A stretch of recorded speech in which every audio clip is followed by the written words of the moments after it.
Hello, everyone.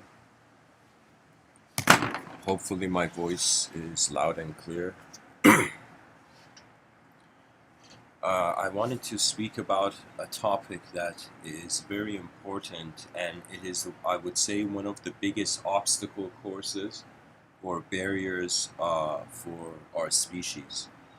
I wanted to speak about anger and the psychology of anger, and of course, we are different human beings with different DNA, different conditioning, different extractions and use of language,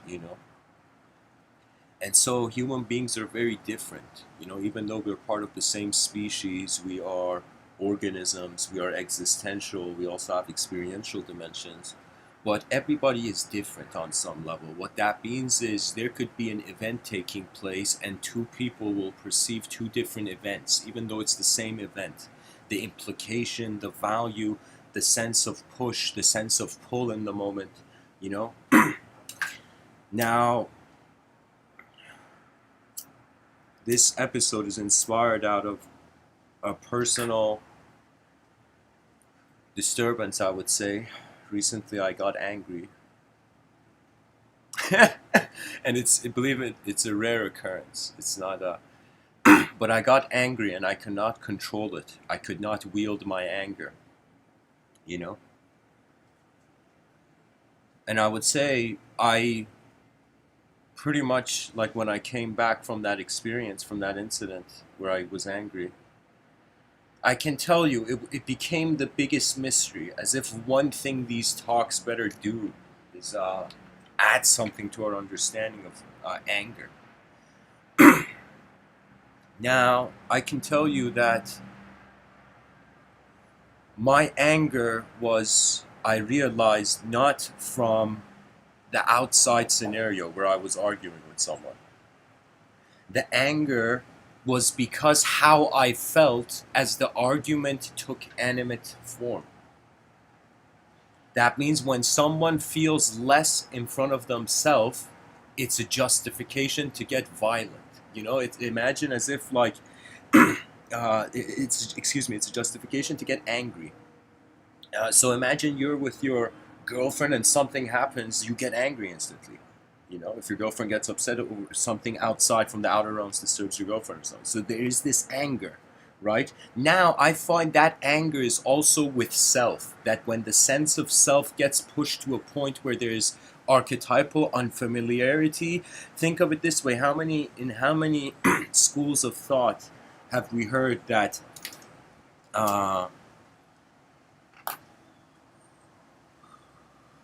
the ego doesn't change easily. The person could wake up in the morning and be like, I will live as the most peaceful being today, you know? And suddenly realize every moment they're seeing how the moment can be in pieces, and that causes rage. I would say it's an archetypal shift in the inner realms. And it's when something important is being taken away by what the moment implies. And you know how they say when you're having fun, time flies? Guess what? When you're angry, also time flies. That means there is no sense of time. There is more like action, like what the consequence you want to take place. You want that, you want to take place.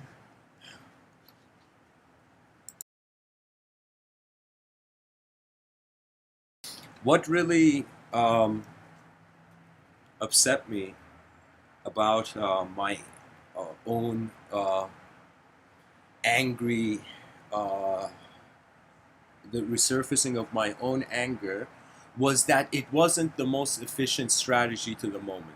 I would say, aside from being angry and, like how Buddha says, when you're angry and you get angry at someone, it's like you have burning coal in your hand, burning charcoal.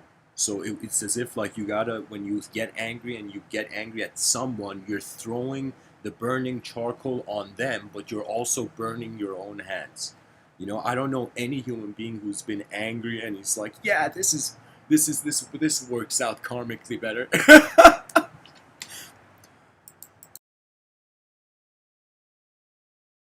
And so I would say, personally, with this incident that took place, in my life with anger recently, I would say I could have stopped it. I could have let the idea of myself in my inner realms loose, and I could have just let the moment pass, you know. But it was just that the intensity of the discussion and the argument pushed me towards requiring to recreate something. It literally, anger is cornered animal psychology. I'm telling you, but it's a cornered animal psychology. It's cornered archetype psychology. Bang! There we go. Cornered archetype psychology, where the archetype is cornered, and it either has to exert something from itself, the egoic construct, let's say, not even its archetypal influence, just the I thought. That means if I think right now, I'm this person with this kind of thing, anything that comes and suggests I'm not that is a reason for me to get angry. And so, really, it's a superiority complex in the subconscious that leads to anger, I find. And you know what it was? It's like it was not worth it. That's it.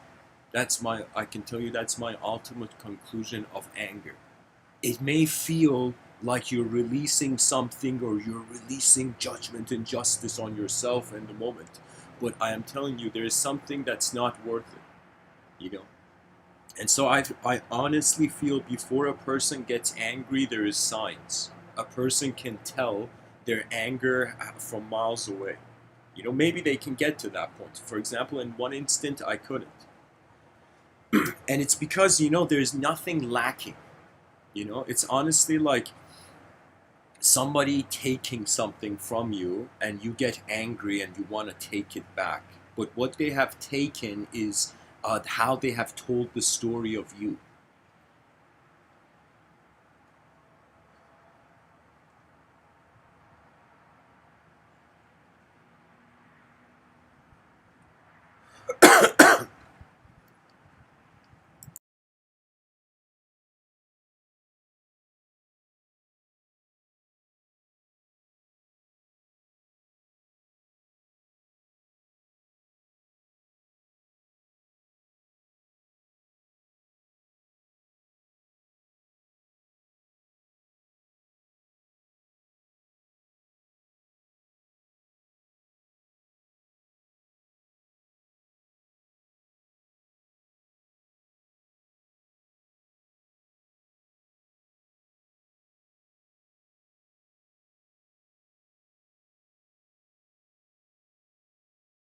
I could say anger is possession by the righteousness of the past. I can say that anger is a response. You can't say somebody is angry, really. It's like nobody's angry 24/7. And if they are, that has to be something else. It isn't psychological, it's probably physiological, their anger. That means I could totally see, like, I'll tell you, like, there was a moment in my life where I didn't eat for 3 days just due to my own, I'll be honest, like my own stupid decision making. And I reached a point where for 3 days I didn't eat. And you know what happened on the third day? It was just a sort of physiological irritation, you know? It was a sort of physiological. So when a person doesn't eat, first of all, what happens? Your body temperature comes down, so you start getting colder, you know? Then after, I would say, the third day, what tends to happen is this intense, I would say, irritation of just being. It becomes difficult to be. That means all these people that, like, in the downtown of all the countries around the world, were like, oh my God, look at these messed up people walking in the streets. Those people have not ate. That means if you don't eat properly, it pulls down, your psychology descends. That can be the case. So it could be physiological reasons. Maybe the person is sick. Maybe the person has something, we don't know, and it's causing them to be weak. You know, I find myself in certain situations having a strange strength, and then in certain situations having a strange weakness. You know, that means sometimes it's as if, like, You know, the inner child is important for to keep the human decency alive, but for the inner child to take the steering wheel, it's dangerous for everybody involved. You know, sometimes when your inner child takes the wheel, sometimes I feel it's like the only way to get out of the anger is to literally have an out of body experience. That means literally it's like, you know, in the Avengers, the Hulk got angry and they're like, okay, we got to knock this green guy out, you know? So,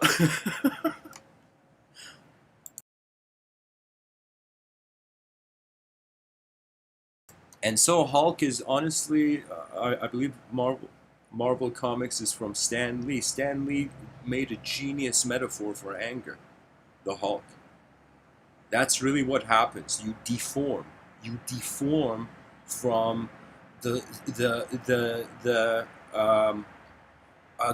grace of your inner child. You deform. Its anger is a mutation of the I thought, but unconscious mutation of the I thought.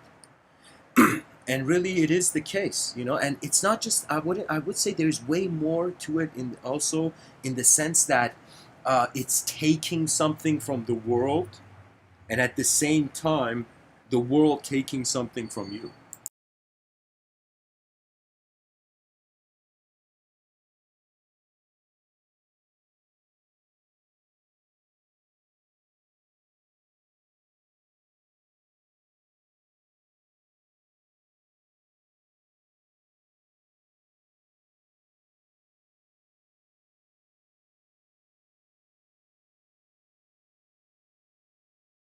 And it's this, you know, I would say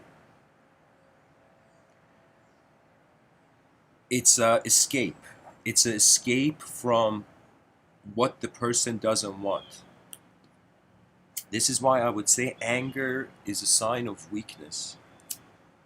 It may seem like strength, it may intimidate, it may overwhelm, it may even act as if it is stronger, but it is the sign of weakness. Because if the person was in control, they'd never need to get angry.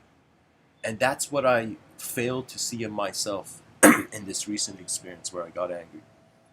I failed to see that maybe I also deserved the peace of mind. It was as if, like I could say, I wasn't mindful in that moment of how I also deserve gentleness. You know, you can get angry in front of people. Let's say you're. I personally am not a parent, but let's say you're a parent and you get angry in front of your children, and your children see that. Your children see it is okay for their, I don't know, father archetype or mother archetype to get angry.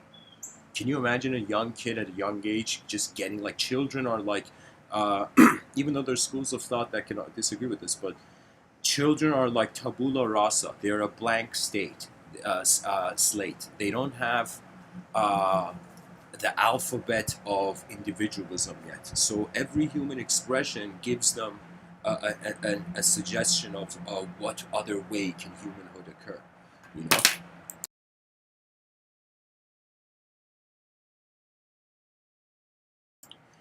there was this UFC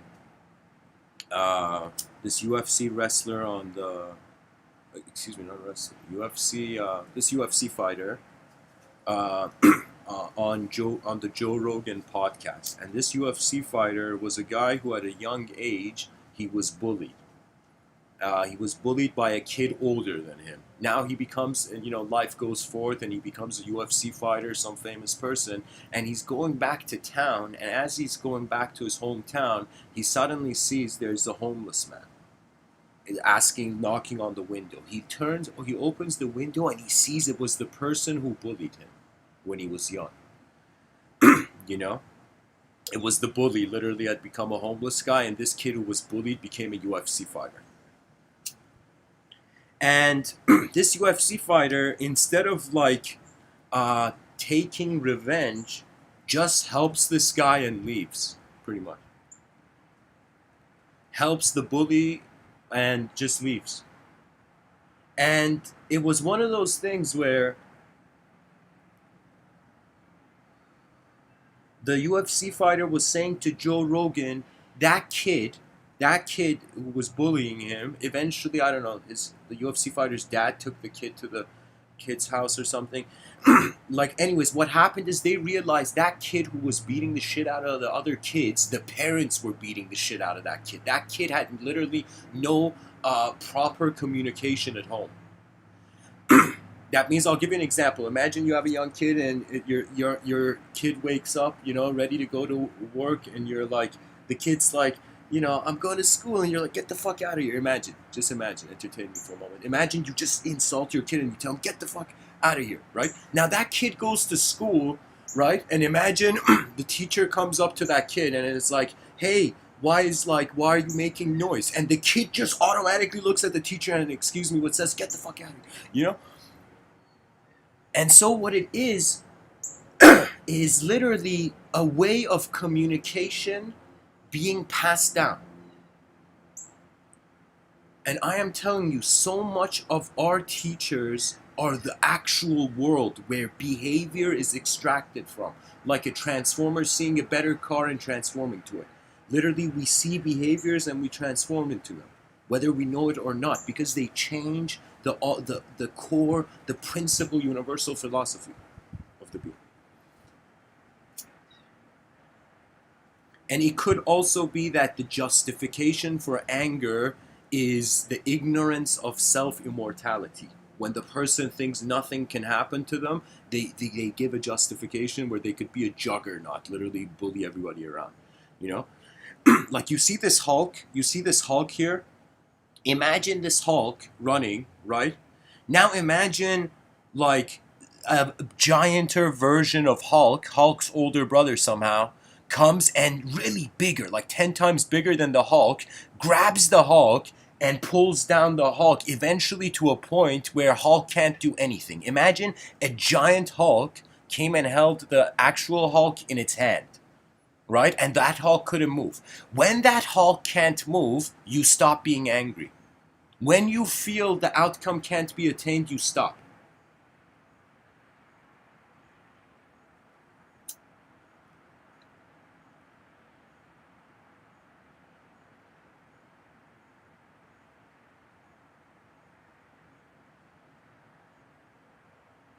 So it is a sort of self-proclaimed inner, I don't know, subconscious self-proclamation of immortality, Nothing that the person feels they are justified.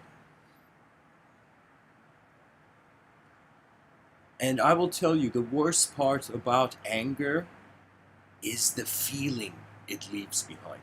That's it. That's the worst. The moment where you're angry at someone, that's good. It's not that it's good, but it's like you don't feel bad then. You feel like, yeah, I'm giving that person what they deserve, But afterwards, literally like an explosion where you're just in noticing the aftershock. The aftershock is where the emotions suffer. I would say whenever somebody gets angry, they emotionally bleed. You cannot get angry and not emotionally bleed. You can't, anytime an intense incident happens for the being, it registers on some level. I'll tell you, I got angry and I got to say what I wanted, and that person also got to say what they wanted. And it was this moment of, I would say, if I was watching like a drone from above the air, I would have been disgusted. That means on some level, I feel we are, it's strange, but because our eyes are in first person point of view, if our eyes were in third person point of view, we could never do it. We could never do majority of the inefficient activities that human beings do. It's because our eyes are first person, we don't see ourselves. And because we don't see ourselves, our justification comes from first seeing the other. And that was my mistake.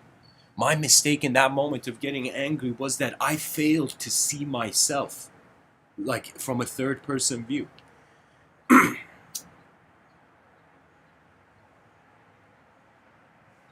Wow. Constantine gives an incredible detail. Thank you for sharing this in the chat section. Constantine says everything seemed dead afterwards. Yeah. Exactly. It feels like a desolation, a sort of I would tell you as if nothing is, you are not good enough for the moment. At least to me, it feels like that. And so I'll be honest. I sat down. I put both of my hands on my face. You know, like a true warrior.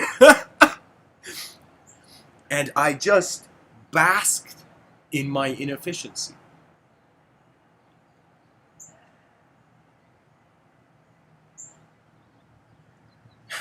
And asked the universe for gentleness. That's one thing I will know my life was successful if there is gentleness and vision in it. If in the future there isn't gentleness and vision, it's as if I have already died.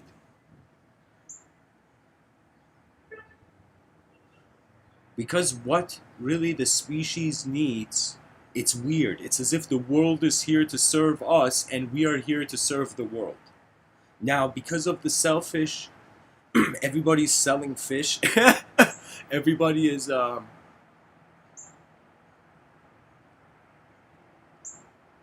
everybody, I mean, it's strange. It's strange. I can't, of course, generalize. We're all different. But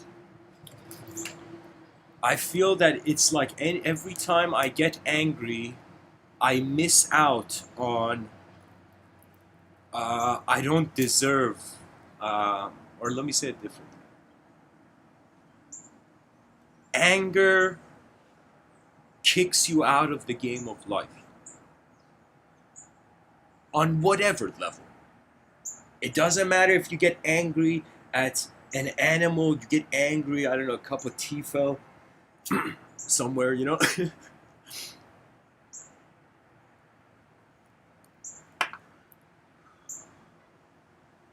In one of my talks, I said that the human being has every day an expression threshold and a reception threshold. That means the person needs to express a certain amount to maintain their humanhood, and they need to receive a certain amount. Just like how you gotta physically move your body throughout the day, or your body's like, hey, what kind of instructions are you giving me? Are you telling me to just, you know, stop moving? So the body has to be kept moving in order for it to be healthy. And let us consider that the mind has to be kept moving. And if the mind has to be kept moving, that movement is through the modes of expression and reception. And so I would say, if let's say you're a person who you haven't expressed anything throughout the day from the moment you've woken up, right? You may feel like a nice person, like a good person, but I'm telling you, it's like that urge for expression is being somehow prioritized by the psyche. That means it's like sometimes if you notice, angry people are performing. It's a performance. Anger is a performance. Or can be. If it's unjustified. I mean, sometimes, like for example, if you're in a fight, self-defense, that's a point where it has gone beyond wanting to get angry or not. It's as if something has intruded the sphere of the space around you, and now emergency level of protocol is required, of course. That means I'm not saying people to be so passive that the outer realms crushes them. I'm saying like, there is something though that if a fire can be stopped, it should be stopped. That means imagine someone, you know, with a house on fire, and instead of pouring water to counter the situation, you pour more fire. I felt I was justified to get angry, but I was pouring fire. And anytime a person gets, I would say, an inkling of a feeling that they are being pushed, they release wrath. So deep down, I think the psyche does that. It's as if like there is that "how dare you" complex. You know? So I would say, to take it back to the title, if you are okay feeling weak to yourself, I feel you will bypass anger. But if you feel, and when I say weak, not like weak as in ultimately weak. I mean as if like, I'll give you an example. There was this martial artist in Las Vegas, and this martial artist, I believe it was a Persian guy. This martial artist, he was in Las Vegas with a bunch of his friends, you know. And what happens is that this guy comes and hits the shoulder of this martial artist. Literally, like they bump shoulders, and the guy's like, "Hey, you want to go?" Like some fighting situation. And all the friends of this martial artist that is about to get into a fight, the martial artist looks at the guy, even though it was the other guy's fault, let's say. The martial artist apologizes. The guy with the more skill could bring down his ego, so he completes the situation without fighting. That is true strength. I would say when I got angry, that was the biggest flaw. You know, that it wasn't. It's as if you couldn't be the bigger mind in the moment.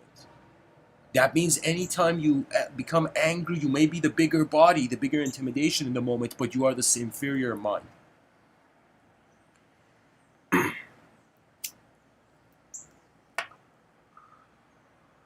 And that was it, really. It was as if I had forgotten, am I here for myself or for my world? That is the true chaotic dilemma. That we're living for ourselves, but our goal is reproduction, yet the world, we're not living for the world. It's as if we're literally treating the world like it's not here. And only we are, on some level, I would say.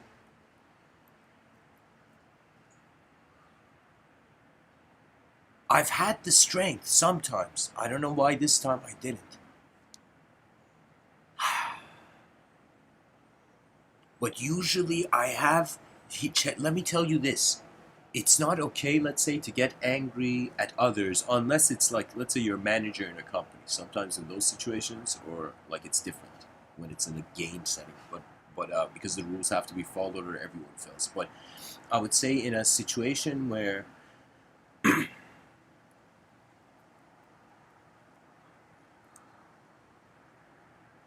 I feel by releasing my anger in the outer realms, I serve the building of an angry world. And I could have gotten angry at myself before I got angry at that other person. I am telling you, if you're going to get angry, whoever you are, get angry at yourself. Literally do a self-analysis of literally try to find the checklist of all the reasons you should be angry at yourself first before the other person. And maybe this could be an algorithm to combat anger, like a fire extinguisher or something. If I had done that, I wouldn't have gotten angry. If I had realized everybody else is also reacting to emptiness subconsciously, then I don't know. Sometimes I guess you forget. Constantine says, rather than giving in to the anger, show them how a good mind operates. Well said. Well said.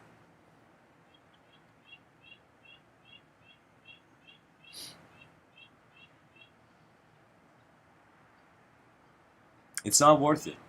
It's literally like lack of class. I would say it was anger is like so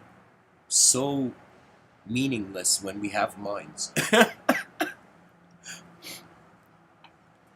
But you know, I also think about it. What do we do about karma? Does karma care what we believe in? You know, I mean, if I bring the view of destiny in, or some sort of predestination in view, then it becomes unavoidable, really.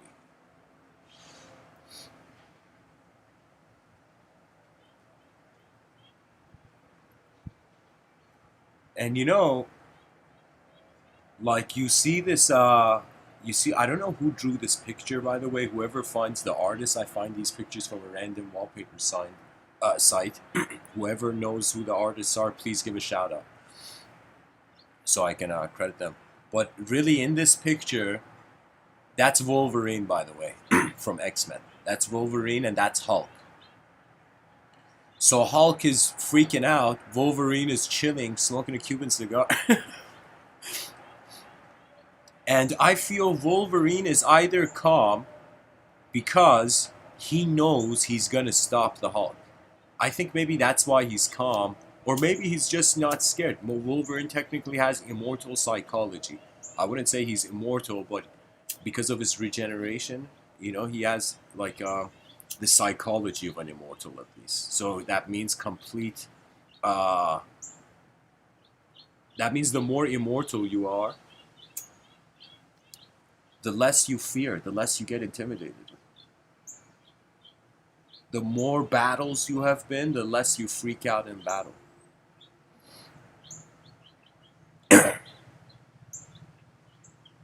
And really, I have no idea. Maybe Wolverine is like, yeah, I can't do anything. It's like, what am I going to do?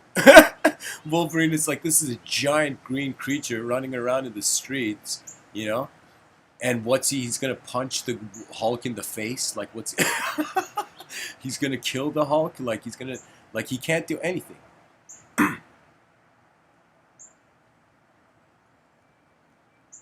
That means when you see an angry person, you either have to completely get rid of the anger, take the anger somewhere else, or the angry system has to stop itself. So either Hulk has to calm down, either a giant Iron Man suit needs to punch him in the face, or he needs to be, I don't know, taken somewhere else where he destroys something else. There is the story of Gurdjieff. Gurdjieff is, he isn't a member of the X-Men, but he kind of looks like Charles Xavier. Like, what if Charles Xavier from the X-Men was inspired by Gurdjieff? Like, that would be mind-blowing. But I would say, let's say, there's a story about Gurdjieff, and Gurdjieff...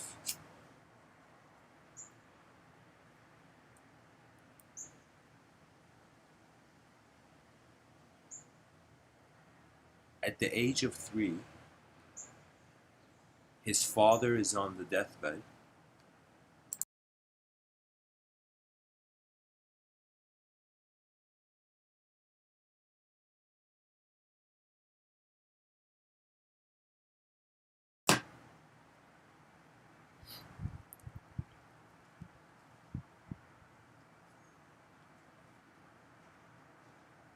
And his father looks at a young Gurdjieff, 3-year-old Gurdjieff, and says, "Son, I have failed you. I haven't left behind anything for you. All I can give you is this bit of wisdom." It's his father on his deathbed. And the father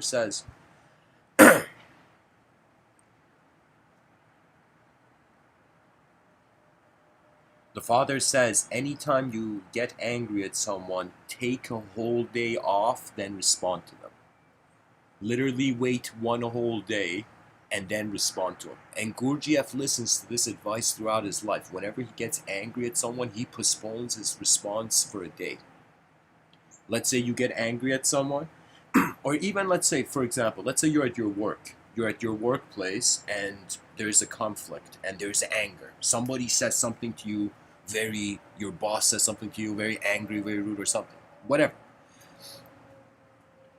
I mean, if it's the boss, it's different. But what I'm saying, like, I'm just pretty much saying, imagine you didn't respond in anger and you went and you scanned for a whole day, or constantly looked at the situation for a whole day. You had a whole day to respond.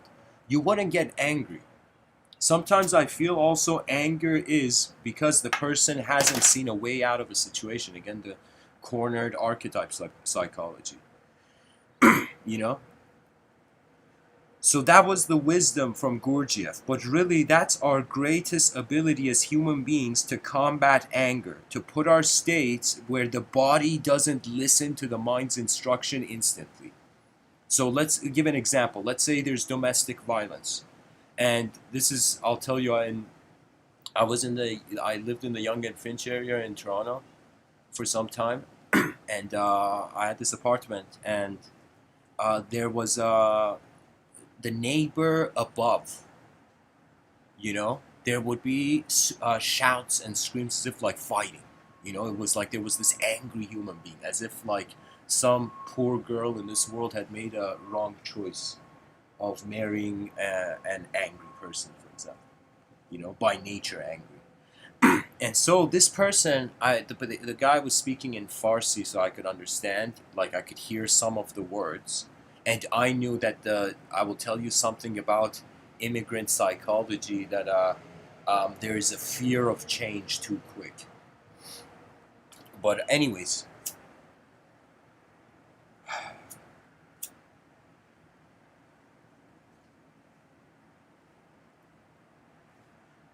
my neighbors broke my heart, pretty much.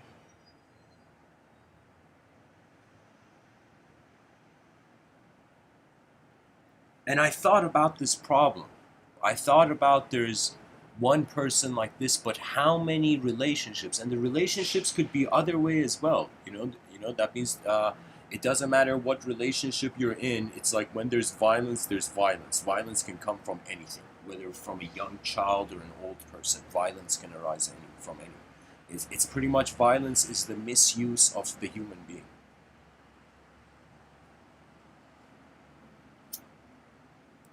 So I thought about it. Let's say in a domestic situation. Let's say your spouse backhands you. you know. So this is a very intense situation, and it means that dialogue couldn't help. That means minds are on lockdown. The minds are, each person's mind has locked into their inner realms, and they're trying to play who gets to be the loudest god in the room.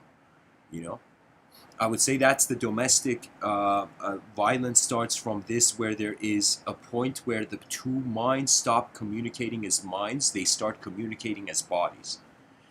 And so the best way to communicate as bodies is in the bedroom, but the worst way to communicate is violence, So I would say, let's say you're a couple. Let's say you're a couple who's in love, but you also are going through an angry phase of your relationship or something. The true colors of the two people are coming out.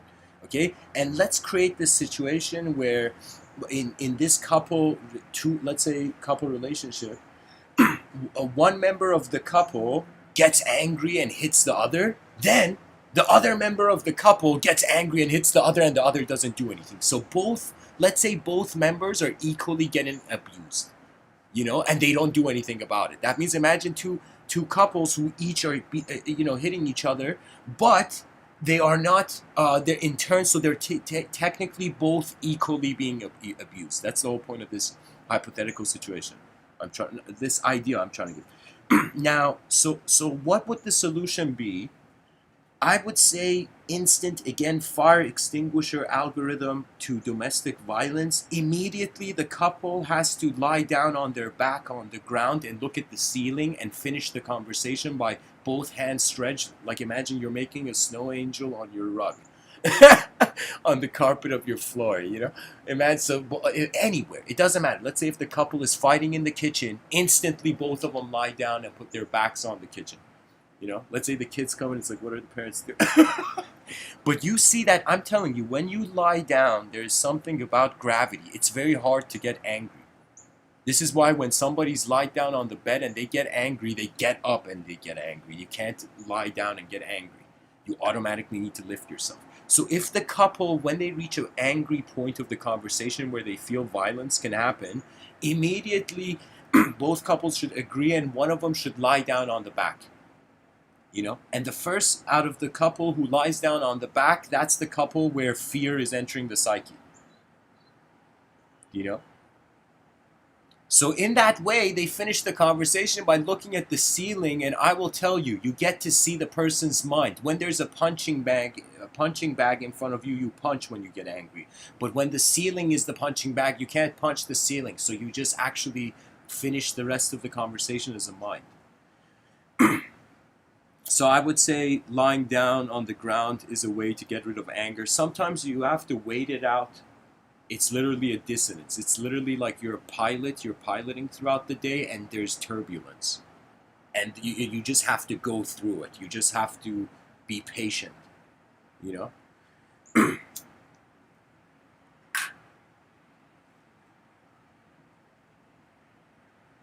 Because it's all about control.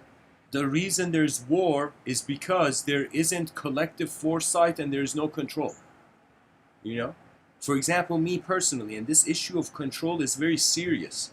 That it means to the point where it can cause there to be a petition that human beings will be like, we have to mix with AI to find the completely organized human being. There could be like that outcome, you know?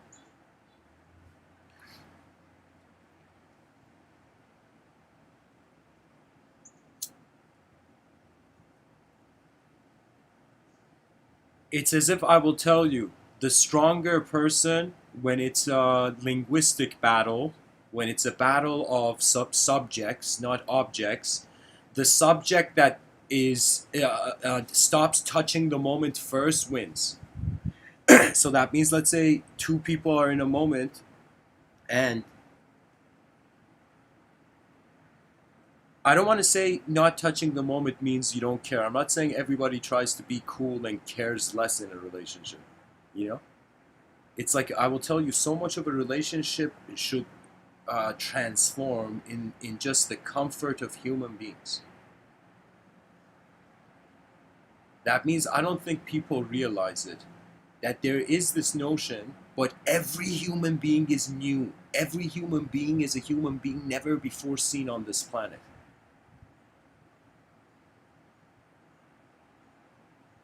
And I think this is the only reason why monogamy works, by the way.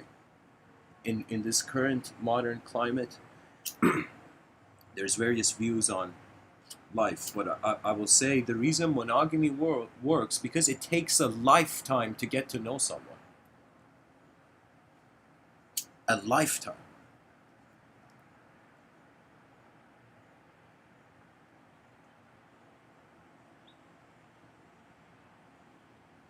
Everybody has an unknown inner realm. That means there could be millions of people lined up and they can each ask me a question, and yet I would see the inner realms is not accessible. That means it's like you can say I have been for 6 years poetically trying to 100% put my inner realms onto the outer realm table, and I will tell you, it can never be 100% because there are experiences that we don't have concepts for. You know what I'm saying? We don't have concepts for yet. There is so much room for language growing, really. And I'll tell you this, imagine there is a room with 10 people in it, okay? Imagine three of the people in that room are Albert Einsteins, okay? They're like three of those children are like Albert Einstein. Now, imagine the seven people in the room. They decide we don't care about knowledge. It's gonna be a fight. We're all these 10 people are like, look at the three Albert Einsteins, and they're like, we're gonna fight. You guys have to become boxers. Forget the pen and the paper and trying to see more out of the subjective landscape of the human vision. It's like this is a fighting. And so it would be in that situation where ultimate inefficiency, where three Albert Einsteins were denied. And that would be a situation where violence makes the species miss out on what it could have, the gifts it could have had if it was a bit gentler. Because it's very strange. We are so conditioned to be an I thought. And we have this whole, I would say, spell. For me, it's duality is like a spell. Duality is the only magic, I would say. Duality is magic. And when you realize the infinite, you can infinitely change that magic. So think of it as if like there is this view of magic where there's different types of magic. Now think as if there's no such thing as magic, there's just energy concentration. You're just concentrating energy. So technically there is energy is magic.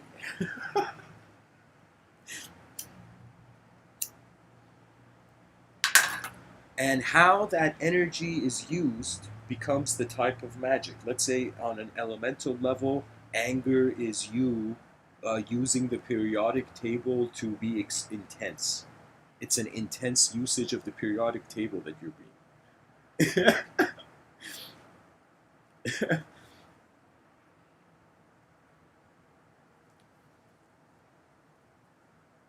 It's like they ask the person, "Who are you?" and he's like, "Go ask the periodic table." It's like, what can I tell you?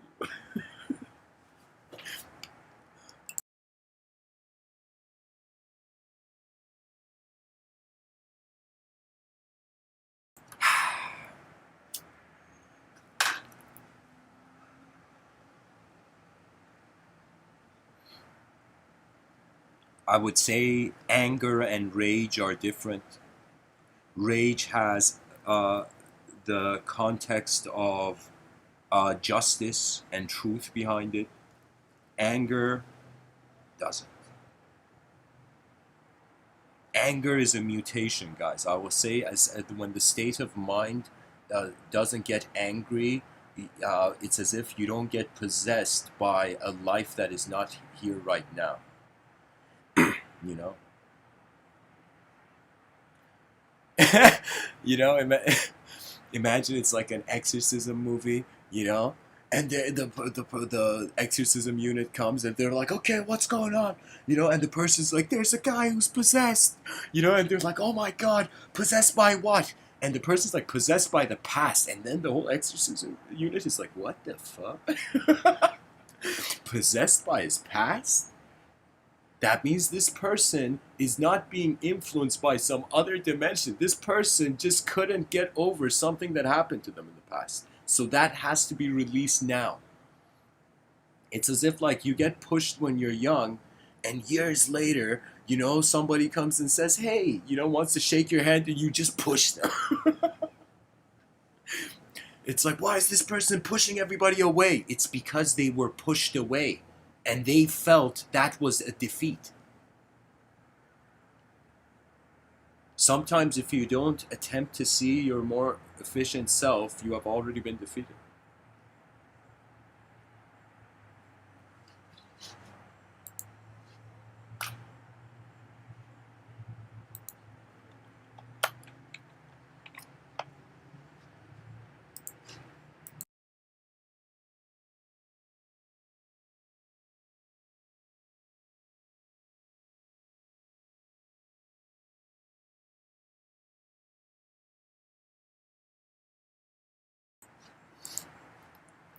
I would say one thing about anger is that this may be an odd statement, but it dismisses its own continuity, its own progeny. What's the term? Progeny. It dismisses its own progeny.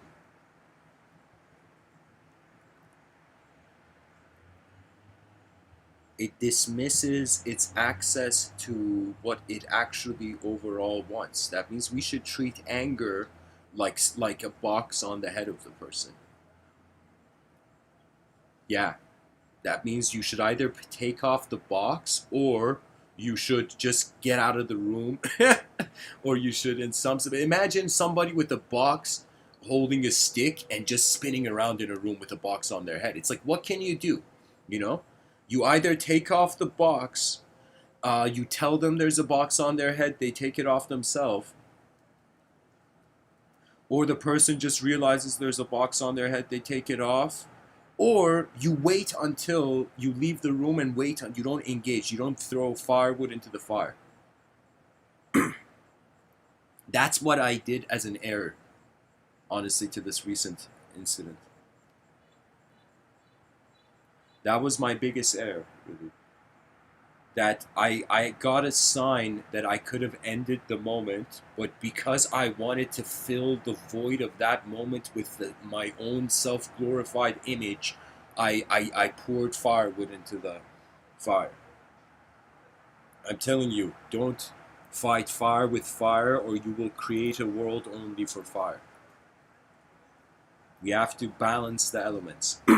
That means this, you know, for me, imagine like, what's his name? Bruce Banner? I think that's the name of the Hulk. Maybe the audience can correct me if I'm wrong, but so let's say the guy from the Hulk, okay, um, Bruce Banner, and Wolverine, suddenly a yogi.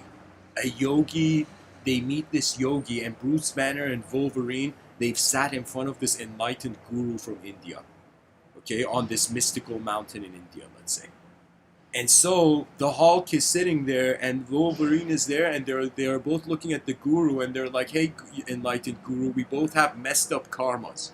You know, I was like a lab experiment, and I don't know. I mean, both of them actually science fucked them up. Scientific advancement fucked them up. But really, excuse my language, guys. I should be more discreet. But anyways, imagine Bruce Banner and Logan, I forget his last name. Logarine.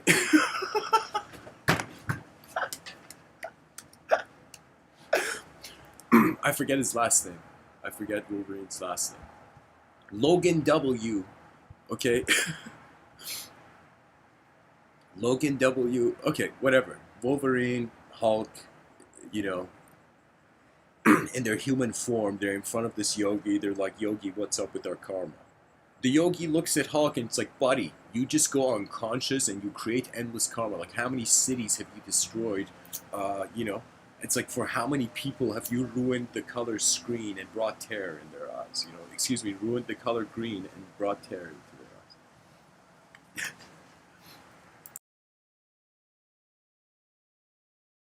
So imagine in that moment, Bruce Banner starts crying in front of this yogi, this grown man crying for all this unconscious karma he has.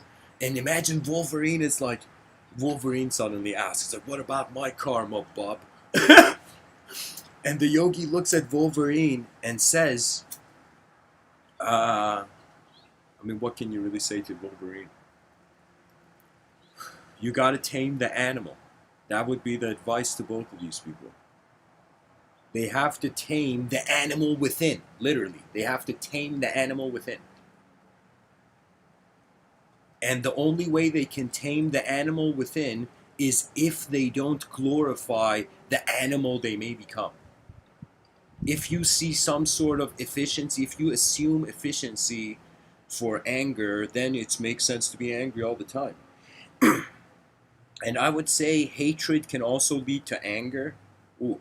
Hatred can lead to, and the hatred of something the person maybe did that the person felt the world didn't see, that can lead to hatred. If you're not comfortable to be a fool in this world, it's so easy to hate this world.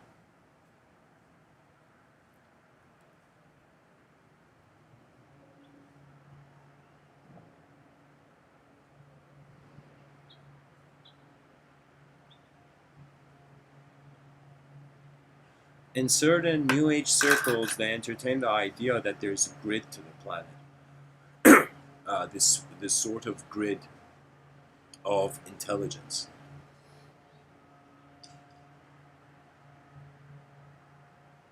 I would say, rather than seeing it as a grid, to see that as nature's mind. It's as if throughout the day there is, of course, the performance of the free will, but there is also like attendance to the living universe.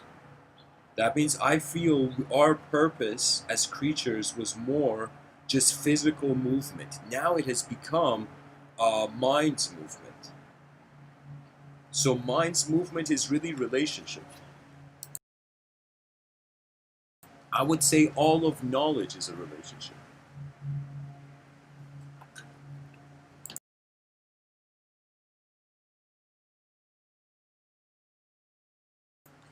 Oh my god, so Billy in the chat section has made it clear. It seems Wolverine's name is James Howlett. And then Logan is like another nickname he gives himself.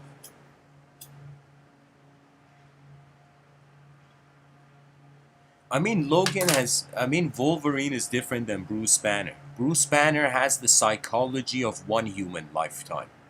Wolverine has the psychology of multiple human lifetimes. I would say Wolverine would be way more enlightened than Bruce Banner. James Howlett is gonna be.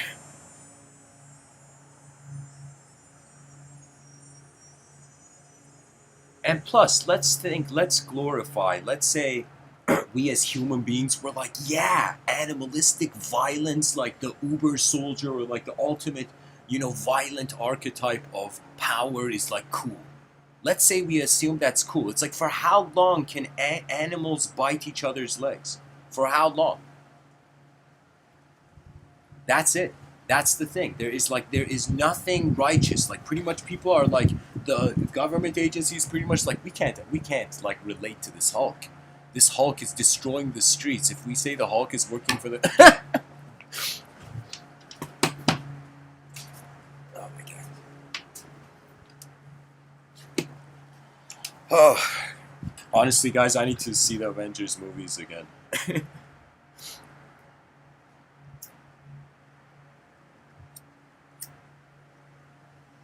Anyways, to go back to the title, weakness in front of yourself leads to anger. So let's say if that's a precondition to anger, we have to find a way to resolve how we are weak in front of ourselves. Okay, so when you just even look at that sentence, weak in front of yourself, what do you find? You find the self. That's one thing you gotta look at. Then you look at, what does it mean to be weak? You got to look at the meaning of that, and what does it mean to be weak in front of a self? So let's say weakness is unwanted effect. Let's say yourself is wanted cause. What you want to cause in this realm. What you want to start. What you want to ignite. How you want to put the keys in the engine of the moment. Keys into the car,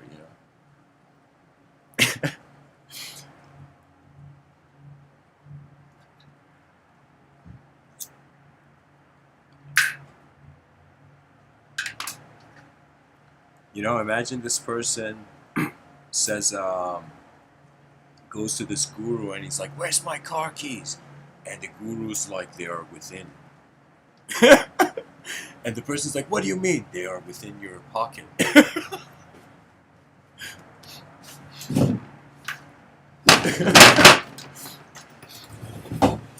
Oh man. Enlightened wisdom comes in many ways, guys.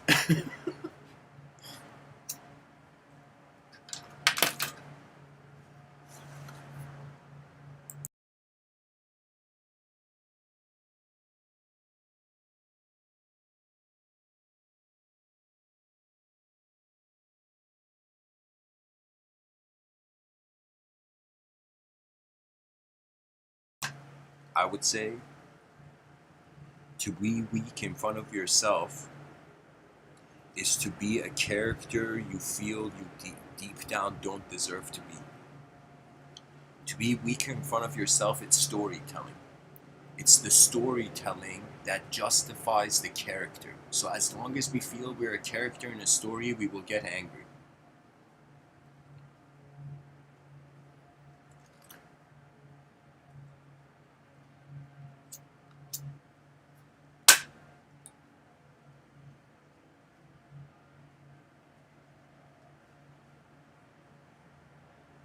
I can tell you, I have not only felt weak in front of myself, I have also in my dreams, in certain dream states, died in front of myself. And that self that remains is just a simple presence of attention that our whole life of storytelling will feel like a dream.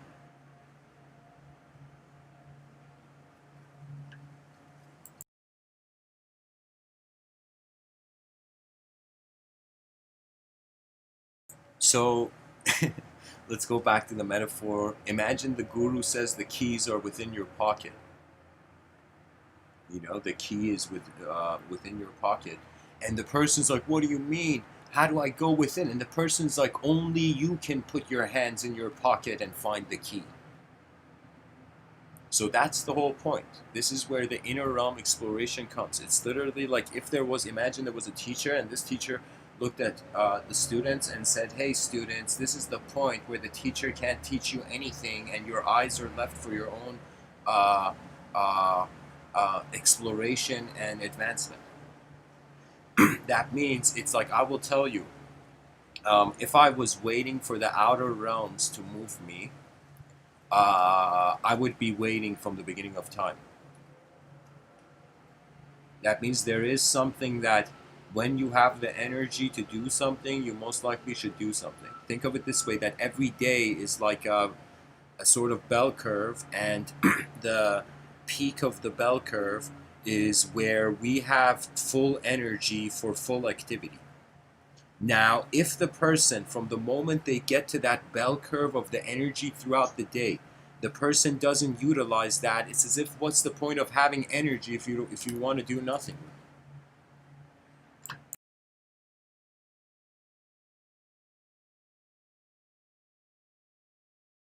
We have to bring in a new ethos, a new story.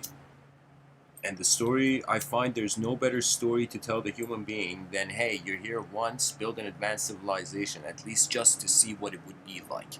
That's the only argument even needed.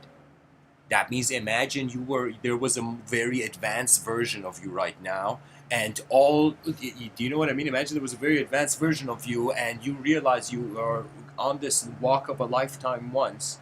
And so it's like, would you want to see that advanced version? And now, after, let's say you saw the most advanced version of yourself, and now you realize what you haven't seen is the most advanced version of the world. I feel really it's a mountain. This is the difference between the Buddha and the Bodhisattva. You know, that means the Bodhisattva is done with self truth. You know, the Bodhisattva has been there, done that. What does that mean? That means it's like, if you saw the analogy as a mountain, for example, in Vedic thought, Mount Meru is a multidimensional mountain where our planet, our dimension, is like the bottom of the mountain, and there's higher dimensions as they go up. So through Vedic thought, the multidimensional landscape of the realm was seen like a mountain. Okay, the peak of it was the ultimate truth. That means it doesn't matter where you started in the mountain. The peak was singular, was ultimate. Well, I shouldn't even say singular. I should say just it was an ultimate where nature just is. So, and people who are trying to be Buddhas, you're trying to still see God's mind. Now, let's say you had seen God's mind, the God within. You saw the mind of that God within. Pretty much the logos what gave you everything, told you everything. What happens after the outer realms have taught you and the inner realms have taught you? What happens next? You're no longer a student. And so you're left with two choices. You serve the body of civilization. Actually, not two choices, but you can either serve the body of civilization, you can serve the mind of civilization, or you can choose to be all of this at once. That is technically a sort of death. So you can say birth is the death of the eternal, and death is the birth of the eternal, poetically.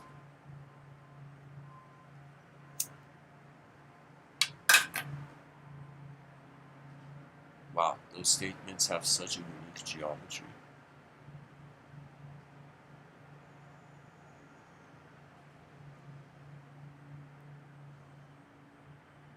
This is a ridiculous hypothetical situation, but just entertain it. Imagine a mathematician suddenly noticed a tree could talk.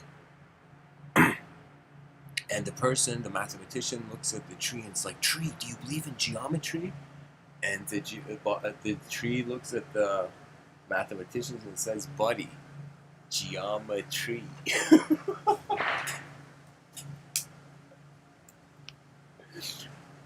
Of course, you know.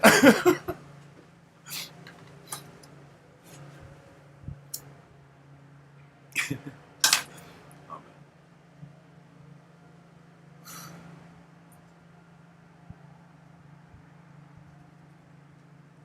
It's like life is the void's best friend.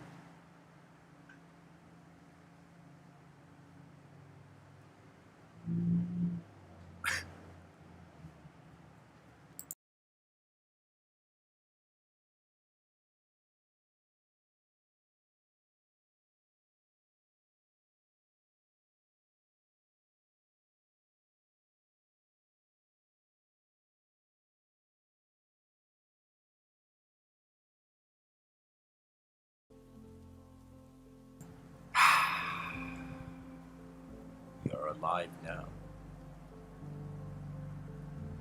And now is just as a photo. It's literally life is a candle in a dark room.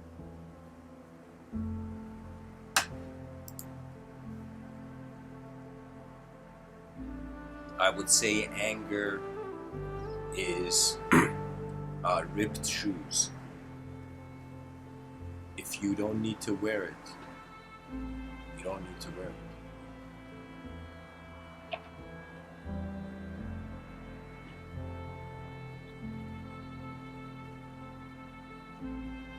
There is a very beautiful story about a yogi named Sri Ramana Maharshi. And Sri Ramana Maharshi, this man, when they asked him, who is your guru? He said Arunachala, which is a mountain. So this being's guru was a mountain. That means you see Muji, you see Papaji, you see all those people, and really, their ultimate guru is a mountain. Their lineage has come from a mountain. You know? Now, Sri Ramana Maharshi, this incredibly enlightened sage, some would call him the incarnation of silence. Just like how some people would say Rishi Vyasa was the incarnation of God in language, some people, you can say Sri Ramana Maharshi was the incarnation of God in silence.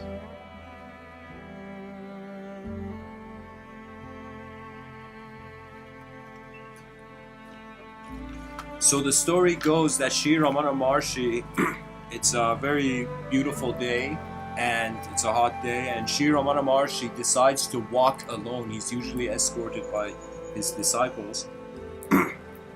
And due to his samadhi practice of just sitting in moments for hours and days, and potentially even months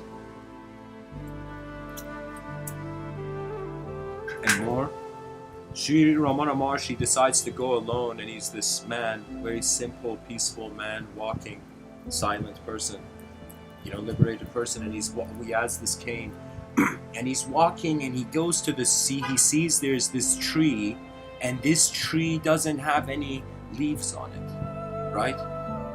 And it's as if it's a dry tree, and he just puts his back on the tree. It's a sunny day. In the shade of the tree, he sleeps. Now, how the story goes, and Papaji is the one sharing the story. And so what happens is that Sri Ramana Maharshi sleeps, and then he wakes up, and when he wakes up, he sees, he's leaning against the tree, he sees that his eyes see the branches of the tree first, and he sees the tree has blossomed. And he sees in front of him, there's different people, different random people, all standing in front of him, a group of people. And each of those people begin one by one, introducing themselves to Sri Ramana Maharshi as if they are the gods from the different lokas. As if, imagine the gods of different dimensions, different planes of existence of Earth, they all came through different human beings.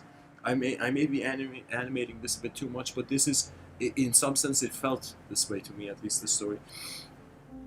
And so all these gods of the lokas, of the heavens, of all the different mountain levels of Mount Meru, they came to Ramana Maharshi, and they told him that we have never seen a human being with this much silence.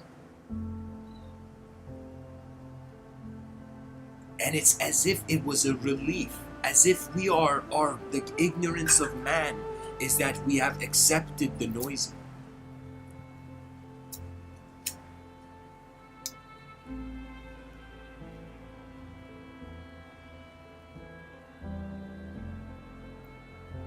Every human being is way more advanced than any story their mind can fathom.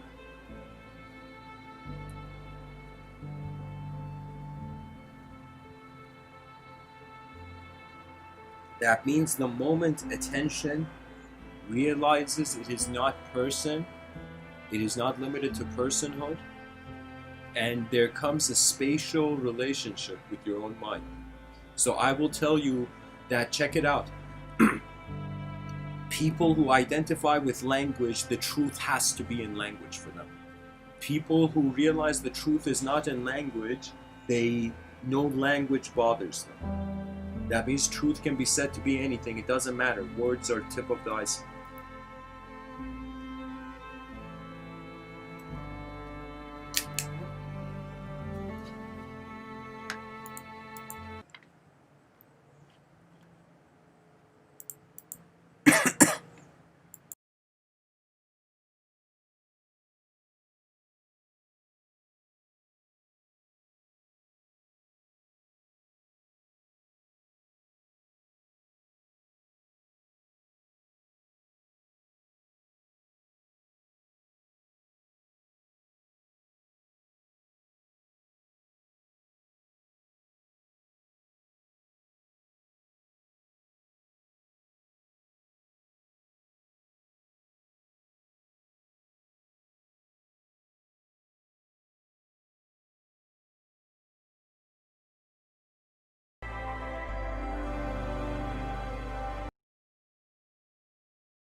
What can I say? We are temporary creatures, obsessed with what we will do. Yet energy is just being, regardless of any sort of classification. On some level, there is no point to speech. Speech creates a point in space. There is no point to it. It's just sound. And you can say, however, there is some sort of accumulation of perception, and upon these perceptions mixing with one another, coagulating, they lead to new possibilities. And so, let's say we want to be an incredibly classy advanced civilization. We want to have style. We want to build an advanced civilization with style. That means not only complete freedom for expression in the outer realms, but in the inner realms, but then the free will gets to choose out of all the colors accessible. That means really behavior is a choice. We're technically considering human beings to be an animal, yet this animal's free will defines it. So when we look at people's behavior and we judge it, we're actually judging their decision-making process. And what does that mean? That means sensory perception comes, decision, like these words I'm telling you. And so you make decisions to get the engine going, then you find a rhythm. And when you find a rhythm, the rhythm is in its own decision. It's as if what decision can a drop in a river make?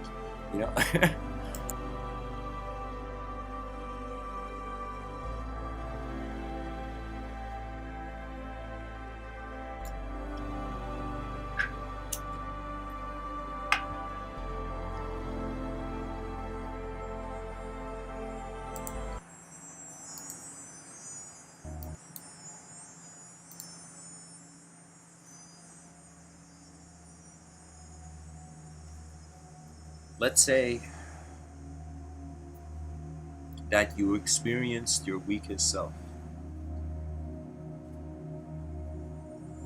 Let's say then you experienced your greatest self. Then you experienced endless combinations of weak and strong archetypes. As if like this endless mixture of different liquids being poured through a sieve.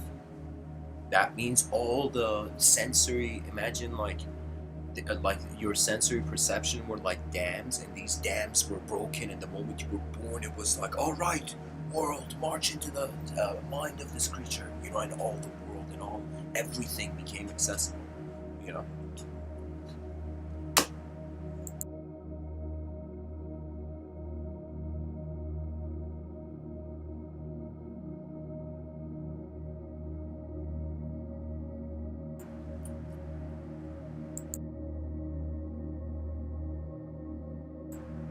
I feel really the infinite is left. Like, what do you do after you've experienced, the highest archetype of power?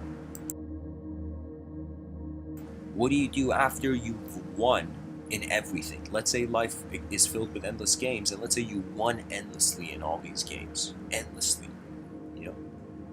What then? Eventually, it's a humility that takes us back to the unknown. The unknown is the front lines of knowledge and exploration. That means those who can literally be on this earth and for a moment consider it's impossible for human beings to know what's going on, that technically authorizes endless exploration. So, what that means is the teacher of power is novelty. The unknown activity will begin to fascinate. The unknown will really be the fascination.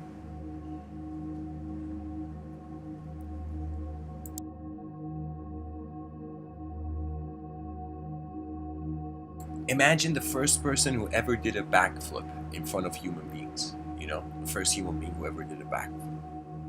It's like people looked at that and it's like, how is that person doing that? Oh my god! Like, it's blowing people's minds. You know, it appears superhuman.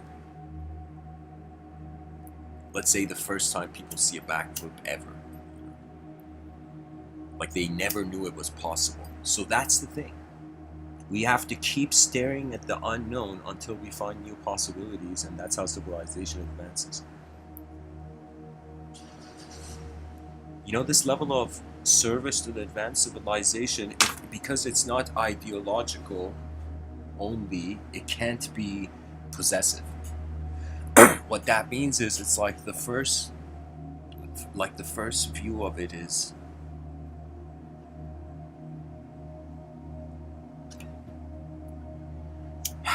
everybody has to drop their thoughts.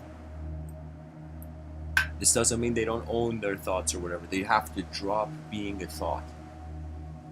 They have to stop giving the idea more power than the unknown viewer.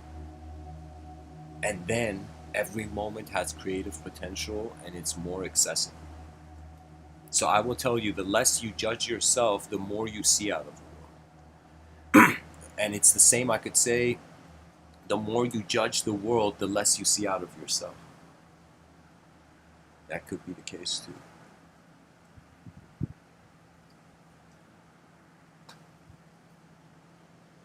This is why I kind of feel really humor is the intellect's spirit guide, poetically. The guardian angel of the intellect is humor, a freedom to move across dimensions without serious engagement. Like, that's the whole. We have to entertain ourselves rather than fixating belief.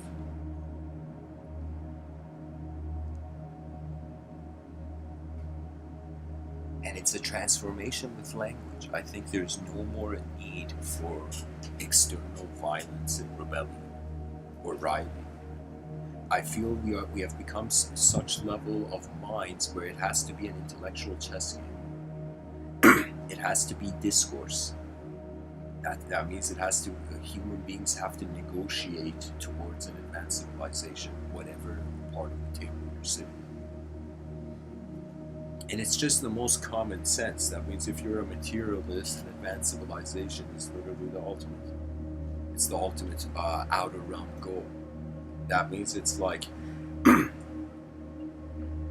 anything the person does, an advanced civilization is, I can't tell you, it's just the ultimate priority.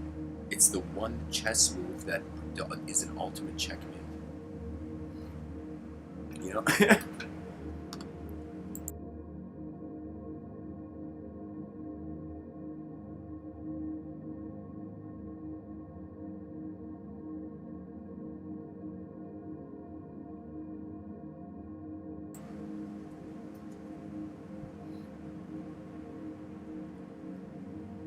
I don't know where I heard this idea from, but it was a view of honor. And they were saying honor arises from realizing it arises from small battles. Like honor is a micro feeling, excuse me, is a macro feeling over uh, uh, micro battles. So everything the person does is in some sense adding to them in regards to the next thing they do.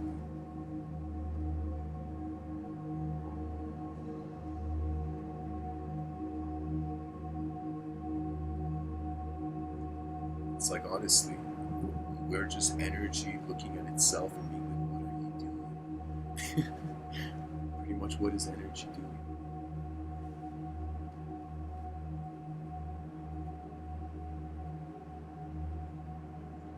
It's a good title for a talk. What is energy doing?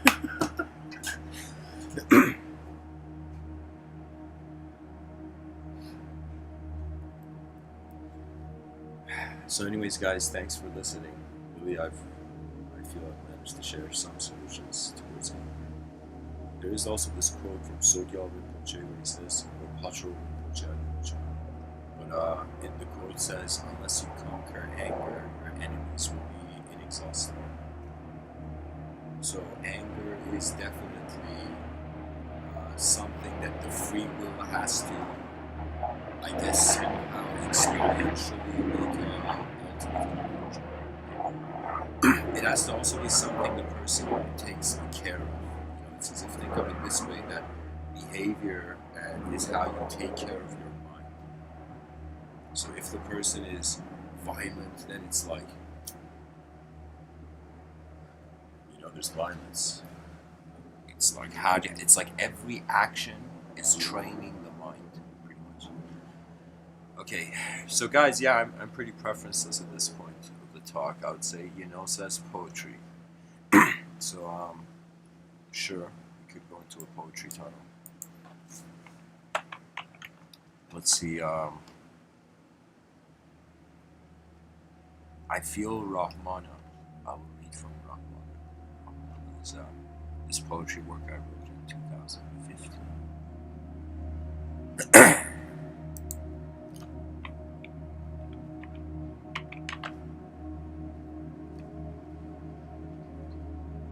And guys, one thing just to say, there's so many ways of looking at life that to resort to a collective movement is the smartest thing we can do.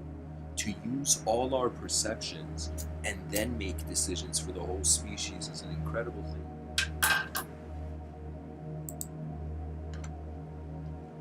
So,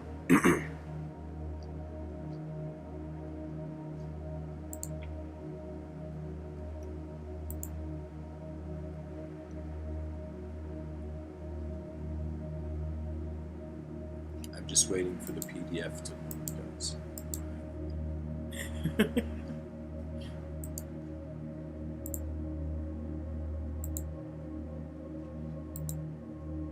This live stream is technically in reality buffering.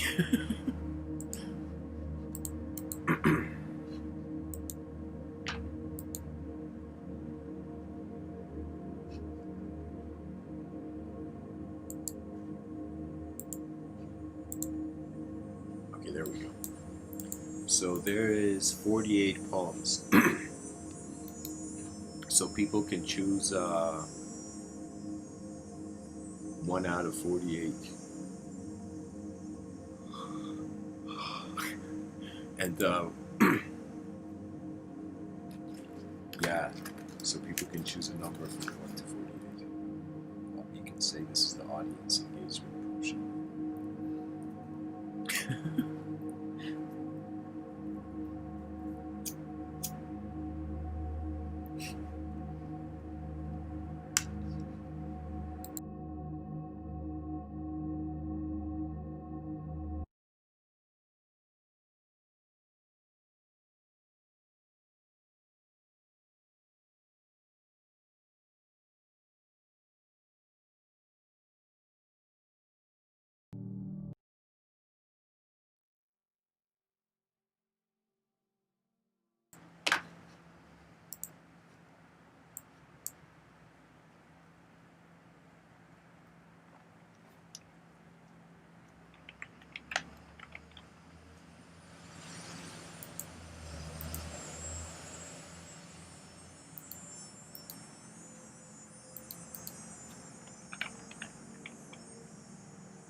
Okay.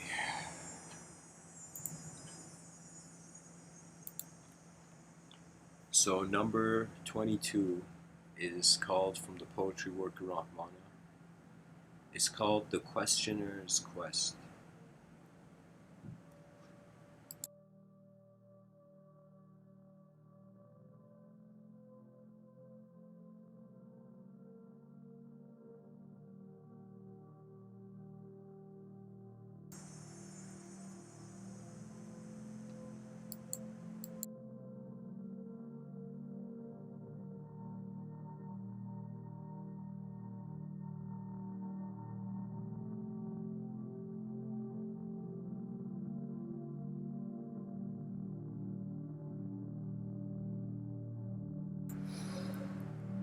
How often have you questioned the questioner's quest?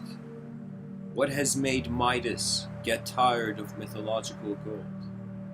Can the free be transcendentally pure, beyond heavy needs? When Orion asks for its belt back, the atmosphere might fear itself. The grace of any seeker is an awareness to a moment within all. When faces turn themselves into the audacity of the kindest mankind, heaven and earth will dance as one.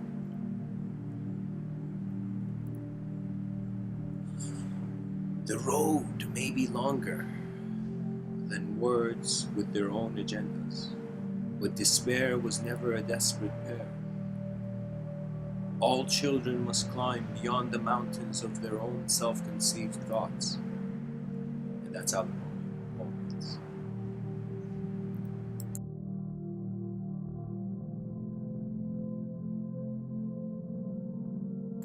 So the last line is pretty much, all children must climb beyond the mountains of their own self-conceived thoughts.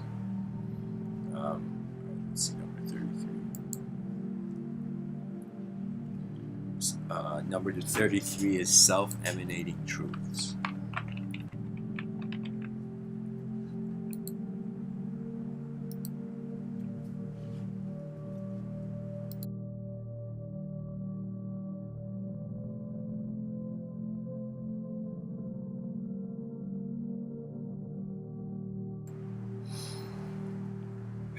The joy of lavish untidings is a now that cannot end. Can the knot be opened? Can you look at these words and to see? Can you look at these words and to see your mind become the sky? Can the pen that does not break fix the letter's mistake? Is language a barrier to the divine?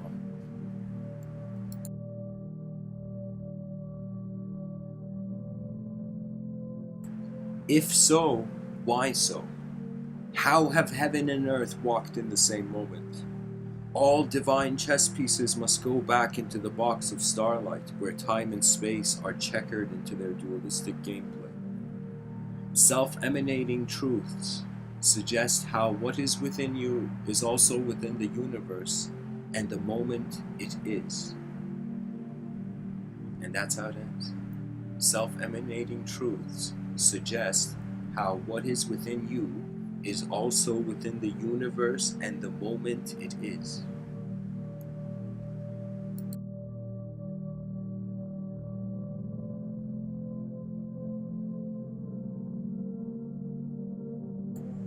Guys, I'm gonna read the next poem for myself. Really, the next poem is definitely feel I should read it. It's the one after self-emanating truths, this one that I just read. It's called The Pen That Has Been in the Hand of Every Poet. The pen that has been in the hand of every poet.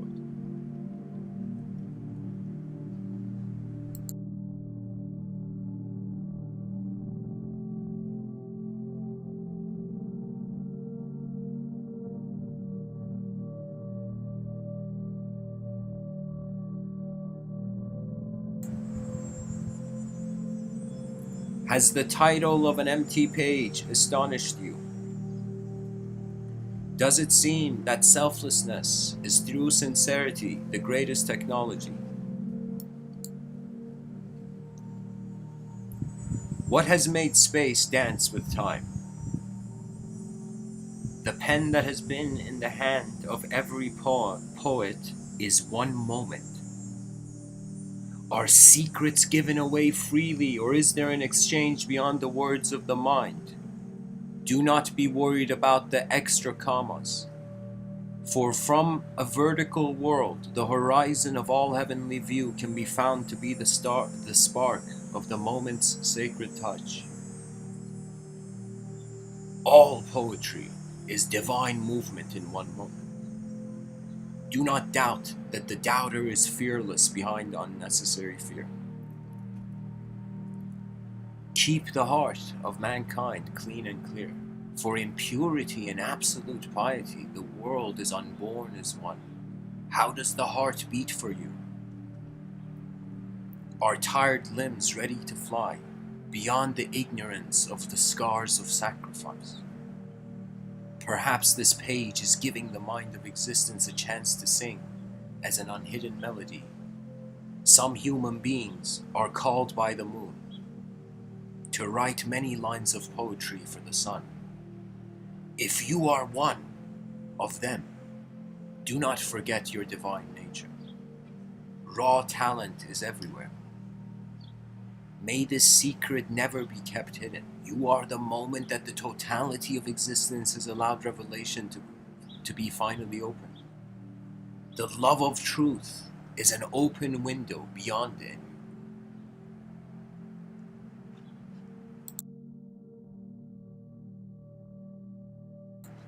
When the pen finds your hand, smile and set the world free. Your heart knows the words, keep breathing. Within all worlds is the now of the now. Oh, okay, that's the last line. Within all worlds is the now of the now. The second now is spelled with caps. Is the now of the now. Imagine they ask you for the time, somebody's late, and they're like, hey man, what time is it? And you're like, sorry, I'm a Buddhist, for me everything's... I suffer when I think of the time, I can't do that. There is this quote from Plato where he says time is the moving image of eternity. I thought the same situation, humorously. Like, somebody, like Plato's friend was like running late for work or something. He's like, Plato, what time is it? And Plato didn't have a sundial on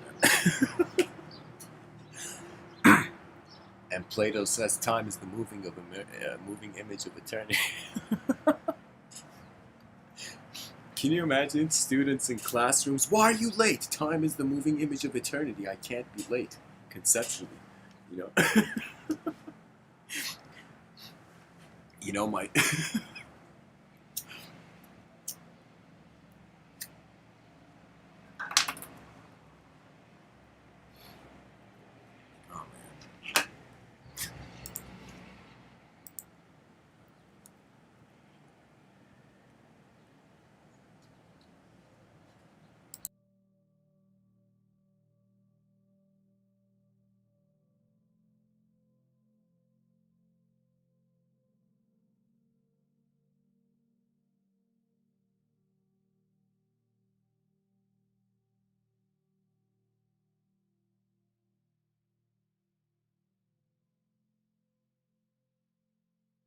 Okay, guys, the poem 7 from Rahmana is called Do You Hear God? Question mark. The title of the poem is a question. Do you hear God?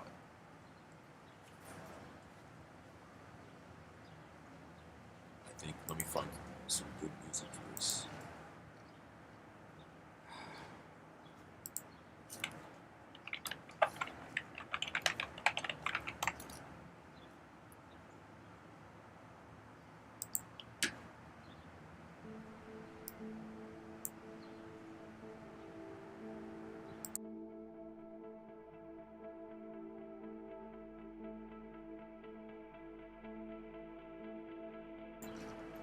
Guys, the last poem for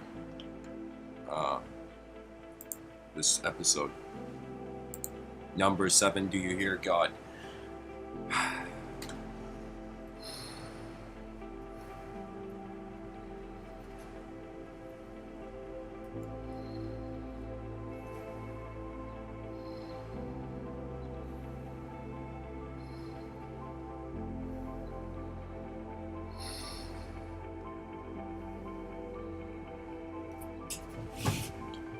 Do you hear God when she sings on the branch before the sun has opened his eyes? Do you hear God when words stop?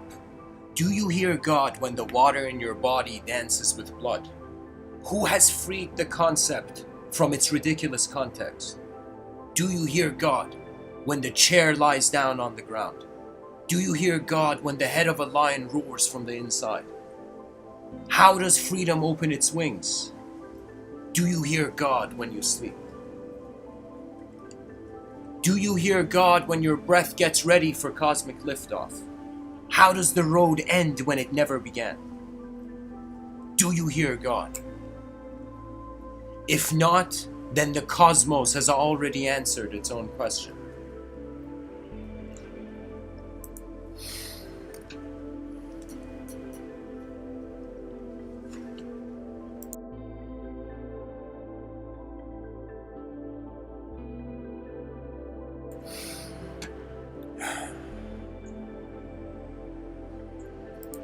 Thank you for listening. I hope this episode was helpful. Namaste.